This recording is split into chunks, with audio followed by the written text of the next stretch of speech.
Dynasty Warriors Origins on Steam Deck thanks to KOEI TECMO Games for providing a code of the game a bit earlier, so I was able to take a look before the game was out.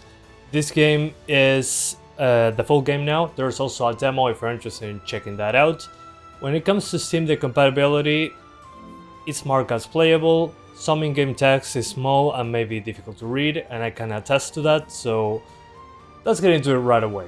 Alright, so once you launch the game, I have some good news and bad news. In the options menu, if you go to graphics quality, there's a Steam Deck preset actually, even for the models. So the settings that I would use is something like this.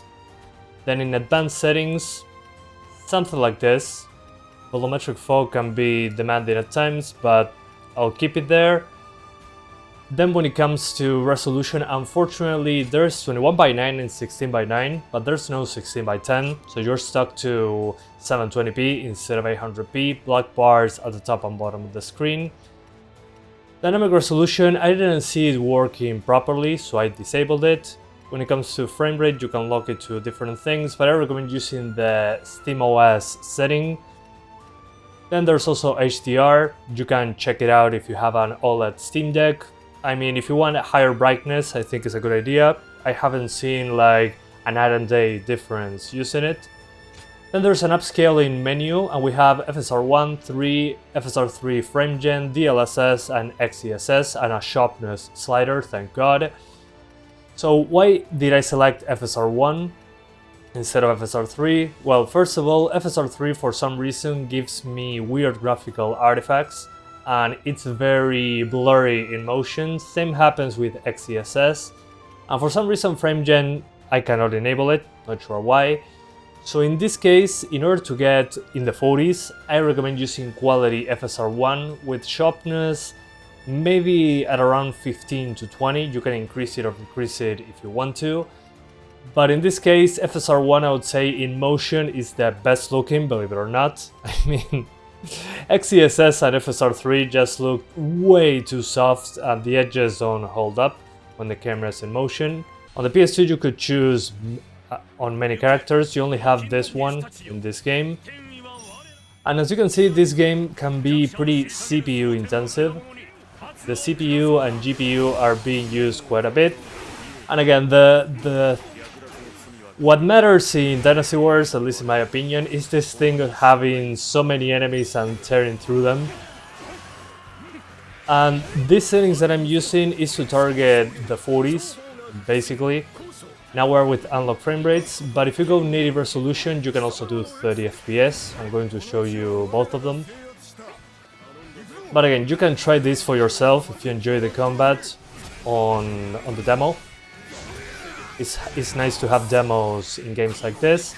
One thing that I do have to say that bothers me is that you cannot choose the different upscalings unless you are unless you are in the main menu. You can only change upscaling options by going back to the main menu. It's a pain in the ass, in my opinion. So while it doesn't look perfect with FSR1, it looks hell of a lot better than FSR3 that has graphical glitches and XeSS. Again, XeSS is way too soft, at least in this game. I think they didn't do a great job implementing that. But overall, I was expecting the game to run way worse than this, considering it's a new game on probably the Katana engine, I'm guessing. And usually KOEI TECMO games don't run particularly great, so when I saw many characters on screen, I was like, okay, this is going to run bad. But the performance issues arise when these spectral creatures show up. That's when it drops below 40.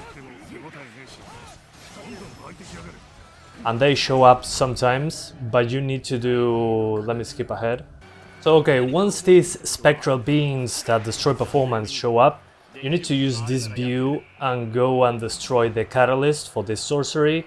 This happens from time to time in some battles. Some battles do not have this. But basically this is when I saw the biggest drops in performance. Because probably that's due to the amount of them on screen, but once you smash this, they basically disappear. There can be also tornadoes every once in a while behind sorceries, so that also drops performance. Seems to be GPU bound at those points. So overall I was expecting worse performance than this. I'm a bit surprised really. I'm just very sad about the state of the upscaling solutions. I was expecting way better when it comes to the FSR3 implementation. But by using quality FSR1, I think it looks good enough, even in motion. There's some over-sharpened edges, you can control the sharpening anyway. And there's also very heavy film grain that I cannot turn off. But coming from KOEI TECMO, I think their games usually run very poorly. So that's the thing with this game. That's what the game is about. Having all these enemies on screen while you fight a boss in the middle. You can make it as hard or as easy as you want. Personally, I have simplified combat. That means that I get prompts on screen when I have to do certain actions to be able to block them. That's why it's so easy to me in this case. Also, this is very early game. But it's like playing an overpowered anime character, basically. But it's cool to see the swarm of characters on screen and just staring through them. At least for me, it's been a lot of fun. Reminded me of when I played... Yeah, there goes the tornadoes. This reminded me when I played the Dynasty Warriors games on PlayStation 2. But as you can see, when it gets very difficult on the performance is when you get these tornadoes. This is part of the sorceries. Which again, is not always like this. This doesn't happen. I'm here on purpose to show you the worst case scenario. But usually with a lock to 40 on the LCD or 45 on the OLED, you should be good once you destroy the source of the sorcery, basically. But again, doesn't happen in every level. That's what I'm trying to say. An OP anime character in the middle. Okay, let's see if that removes the tornadoes. Yes, it does. Now we see the real soldiers. And that improves performance quite a bit in comparison. So now we do special attack. Freak everybody. 200 killed! So yeah, at least for me, it's a lot of fun. Reminds me of playing this on the PlayStation 2, which I enjoyed quite a bit, but you only had one character. You don't have as many characters as on PS2 that you could swap over them. 45 FPS for the OLED Steam Deck, 40s for the LCD Steam Deck. Still FSR 1, because the other ones look very, very blocky, in motion especially. And well, with the lock to 45, in a taxing moment like this one, you're going to drop into the upper 30s, as I showed you at the beginning. So yeah, that's another option, is to lock it to 40 instead of 45. But most of the time I set into the 45 FPS range. Remember, I'm doing this on purpose to show you as bad as it can get.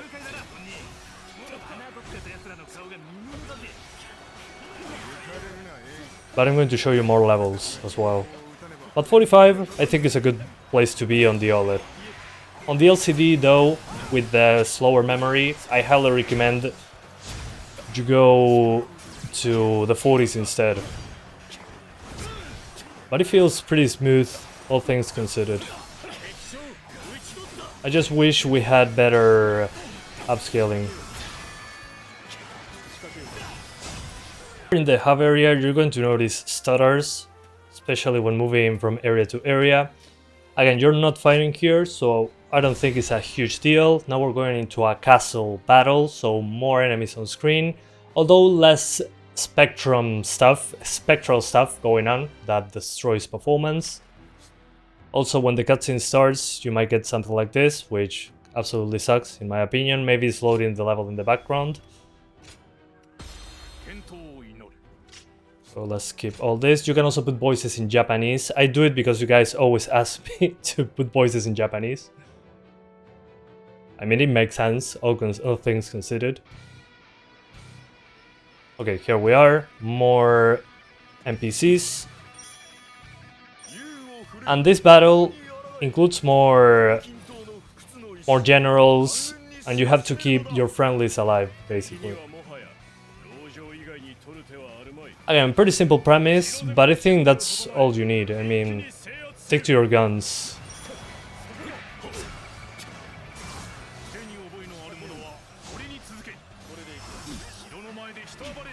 Oops. But as you can see, it's more stable than the other level that I showed you at the beginning.